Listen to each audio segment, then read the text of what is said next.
আবারও হেলমেট বাহিনী ফিরে এসেছে। আগে ছিল গুপ্ত, এখন হয়েছে সুপ্ত। এরা বিভিন্নভাবে ফিরে আসবে। কখনো গুজব বাহিনী হয়ে ফিরে আসবে, কখনো বিক্ষোভ বাহিনী হয়ে ফিরে আসবে, কখনো আবার সমাবেশ বাহিনী হয়ে ফিরে আসবে। কখনো হেলমেট থাকবে, কখনো হেলমেট থাকবে না। সাধারণ জনগণকে সাবধান করতে হবে। এই ধরনের ভিডিওগুলো ছড়াই দিতে হবে, সবাইকে বুঝাতে হবে, লাইক কমেন্ট করে ভিডিও ভাইরাল করতে হবে। কোন হেলমেট বাহিনী আবার ফিরে আসছে? আপনারা আওয়ামী লীগের ১৬-১৭ বছর একটা হেলমেট বাহিনী দেখছেন। এই যে এই হেলমেট বাহিনীগুলো দেখছেন, ছাত্রদের উপর হামলা, সাধারণ জনগণের উপর হামলা, বিএনপির উপরে হামলা করছে যে হেলমেট বাহিনী, সেই হেলমেট বাহিনী এতদিন গুপ্ত থাইকা আবারও সুপ্ত হয়েছে, গুজব বাহিনীতে পরিণত হয়েছে। কারা সেই হেলমেট বাহিনী? কারা এই সুপ্ত হয়ে আবারও ফিরে আসলো? কি কি গুজব ছড়াচ্ছে সেই দিকে আমাদের নজর রাখতে হবে, না হলে আবারও মহা বিপদের মধ্যে পড়বে দেশ। বিএনপি সরকার ক্ষমতা গ্রহণ করে ১ মাসও হয়নি। বিএনপির বিরুদ্ধে কোনো ধরনের কোনো শক্ত অবস্থান বিরোধী দল হিসাবে এনসিপি, জামাত সহ কোনো রাজনৈতিক দল নিতে পারে নাই। তাই গুজব ছড়িয়ে সাধারণ জনগণের মনে আতঙ্ক সৃষ্টি কইরা দেশকে মহা বিপদের দিকে ঠেলে নিয়ে যাওয়ার জন্য আবারও ফিরে আসছে এই হেলমেট বাহিনী। এই হেলমেট বাহিনী কারা? এরা কেন এখানে এইভাবে জড়ো হয়েছে? ইরাক, ইরান এবং ইসরায়েল যুদ্ধ চলতেছে। এই যুদ্ধের এই নাম নিয়ে বিভিন্ন ধরনের গুজব ছড়ানো হচ্ছে। এই গুজবে কান দিয়া সাধারণ জনগণ বিভিন্ন দিকে ছোটাছুটি করতেছে এবং বাংলাদেশে কৃত্রিম সংকট তৈরি করার চেষ্টা চলতেছে। কিভাবে চলতেছে দেখেন, সোশ্যাল মিডিয়া থেকে বেশ কিছু গণমাধ্যমেও এমনভাবে ছড়াই দেওয়া হয়েছে যে ইসরায়েল এবং ইরান যুদ্ধে বাংলাদেশ তেল সংকটের মধ্যে পড়ছে, জ্বালানি সংকটের মধ্যে পড়ছে। এখন এই কথা শুই না এই যে সাধারণ যে জনগণ, তারাও দেখেন কিভাবে তেলের পাম্পে ভিড় জমাচ্ছে তেল নেওয়ার জন্য। যার প্রয়োজন ১ লিটার তেল, সেও ট্যাঙ্কি ভইরা তেল নিয়ে কৃত্রিম জ্বালানি সংকট তৈরি করার চেষ্টা করতেছে। এই গুজব কারা ছড়ালো? এই গুজব কেন ছড়ালো সেটা বুঝতে কিন্তু আমাদের আর বাকি নাই। তাই সত্য কথাগুলো তুলে ধরতে হবে। বাংলাদেশে যে জ্বালানি আছে সেটা আলহামদুলিল্লাহ এখন পর্যন্ত ১৫ দিন চলবে। এর মধ্যেই তারেক রহমান স্যার বলছে যে বাংলাদেশের যে জ্বালানি সংকট হতে পারে, এই জন্য বিকল্প ব্যবস্থা গ্রহণ করতে হবে। কূটনৈতিকভাবে অন্য দেশের সাথে যোগাযোগ করতেছে এবং আলহামদুলিল্লাহ এই তেল যা রিজার্ভ আছে বাংলাদেশের, যে জ্বালানি রিজার্ভ আছে, এই জ্বালানির সংকট শুরু হওয়ার আগেই অন্য দেশ থেকে বিকল্পভাবে বাংলাদেশ তেল নিয়ে আসবে ইনশাল্লাহ। কিন্তু সেই সুযোগ বাংলাদেশের সরকার যাতে না পায়, এই জন্য সোশ্যাল মিডিয়া থেকে গণমাধ্যম পর্যন্ত ছড়াই দেওয়া হচ্ছে যে বাংলাদেশ জ্বালানি সংকটের মধ্যে পড়তে যাচ্ছে। আর এই কথা শুনে যারা হচ্ছে বাইক চালায়, যারা গাড়ি চালায় তেল দিয়ে, তারা ব্যাপক পরিমাণ তেল কিনা শুরু করছে। এই তেল কিনলে বাংলাদেশ সংকটের মধ্যে পড়বে তাড়াতাড়ি। যেই ১৫ দিন পর্যন্ত রিজার্ভ আছে সেটা তো থাকবে না, সেটা থাকবে না। অর্থাৎ এই সরকার ওই যে ব্যবস্থা গ্রহণ করতে করতে, অর্থাৎ আবার অন্য জায়গা থেকে জ্বালানি নিয়ে আসতে সংকট তৈরি হয়ে যাবে যে কোনো সময়। আর এটাই চাচ্ছে সেই গুপ্ত হেলমেট বাহিনী, তারা সুপ্ত হয়ে এই গুজবগুলো ছড়াচ্ছে। আমি সবাইকে, এই যতজন হেলমেট পরে আছে সবাইকে সেই গুজব বাহিনীর মধ্যে বলছি না, তারা গুজবে কান দিছে। সাধারণ জনগণ এই গুজব বাহিনীর গুজবে কান দিয়ে এই সংকট তৈরি করার চেষ্টা করতেছে। আমাদের সচেতন হতে হবে। বাংলাদেশে যে জ্বালানি আছে, সরকারের পক্ষ থেকে বলা হয় নাই যে জ্বালানির সংকট হবে। তেলের দাম এখন পর্যন্ত বৃদ্ধি পায় নাই। তাহলে আমাদের বুঝতে হবে যে বাংলাদেশে যে জ্বালানি আছে সেটা আলহামদুলিল্লাহ এখন পর্যন্ত ভালো অবস্থানে বাংলাদেশ আছে। এবং এই জ্বালানির যে মেয়াদ আছে, এই মেয়াদের মধ্যে তারেক রহমান স্যার ইনশাল্লাহ আবারও নতুন করে জ্বালানির ব্যবস্থা করবে।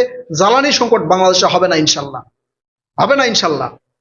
এমন ভাবে কথাগুলো ছড়ানো হচ্ছে, মনে হচ্ছে যে বাংলাদেশ জ্বালানি সংকটের মধ্যে পড়ে গেছে।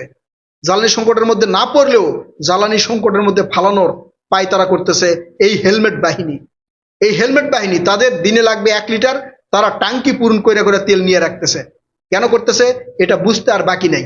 ভবিষ্যতে এই ধরনের মিথ্যা গুজব ছড়াই দিয়ে বাংলাদেশকে মহা বিপদের মধ্যে ফালানোর চেষ্টা বা পায়তারা আরো চলবে।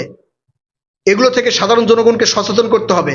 আমাদের প্রতিনিয়ত কথা বলতে হবে, আমাদের বিভিন্ন গুজবের বিরুদ্ধে কথা বলতে হবে, বিভিন্ন মিথ্যা ন্যারেটিভের বিরুদ্ধে সত্য ন্যারেটিভ তুলে ধরতে হবে। সাধারণ জনগণকে বুঝাতে হবে যে গুজবে কান দিবেন না।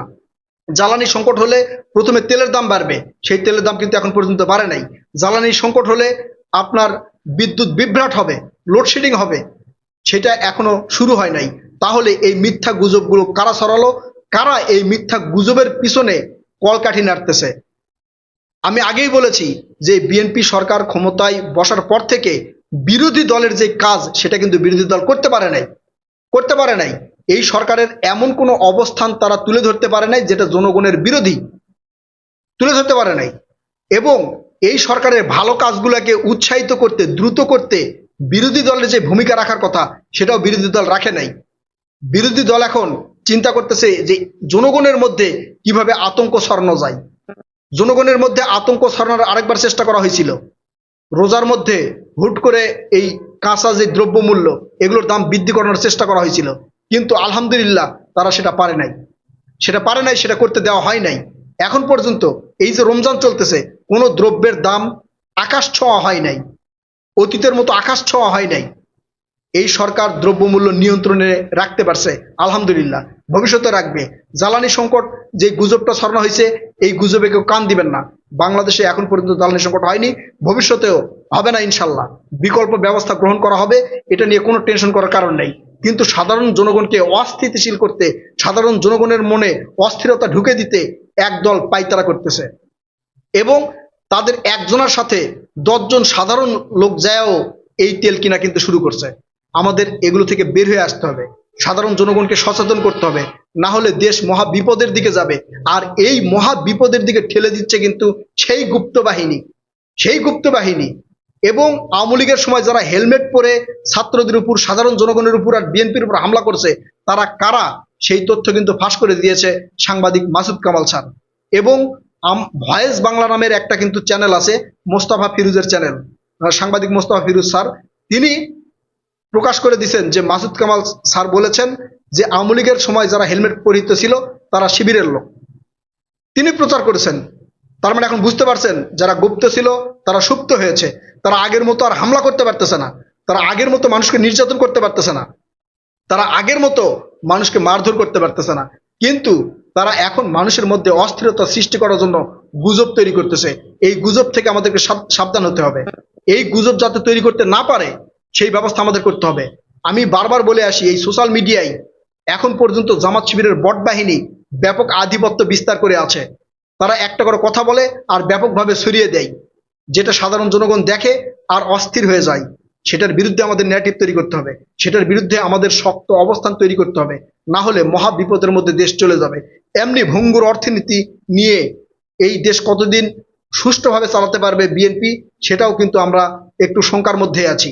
কারণ হাজার হাজার টাকা লোন নিয়ে, হাজার হাজার টাকা ঋণ কইরা এই দেশকে একবারে অধপতন করে দিয়ে গেছে আওয়ামী লীগ সরকার আর এই ডক্টর ইউনূস সরকার। আগে যে দারিদ্রতার হার ছিল তার চেয়ে আরো বেশি দারিদ্রতা করে দিয়ে গেছে ডক্টর ইউনূস সরকার। সেখান থেকে উত্তরণের পথ খুঁজতেছে আমাদের নতুন সরকার, আমাদের তারেক রহমান স্যারের সরকার। তো এই ধরনের যতগুলো মিথ্যা ন্যারেটিভ, মিথ্যা গুজব আপনারা দেখবেন, এইভাবেই সেটাকে জয় বাংলা করে দিবেন, যাতে তারা মিথ্যা কথাগুলো ছড়াতে না পারে। এখন পর্যন্ত জ্বালানির সংকট নেই, আপনারা আপনাদের ফেসবুক পেজ, আইডি, গ্রুপে সব জায়গায় ছড়াই দিবেন যে বাংলাদেশে এখন পর্যন্ত জ্বালানির সংকট হয় নাই। এটা গুজব ছড়ানো হচ্ছে বাংলাদেশে কৃত্রিমভাবে জ্বালানির সংকট তৈরি করার জন্য। প্রিয় কলিজার ভাই বোনেরা, ভিডিওতে লাইক কমেন্ট করবেন, ভিডিওটা শেয়ার করবেন, যাতে সাধারণ জনগণ সচেতন হয়। কথা হবে নতুন কোনো ভিডিওতে ইনশাআল্লাহ। ততক্ষণ পর্যন্ত ভালো থাকবেন। আল্লাহ হাফেজ।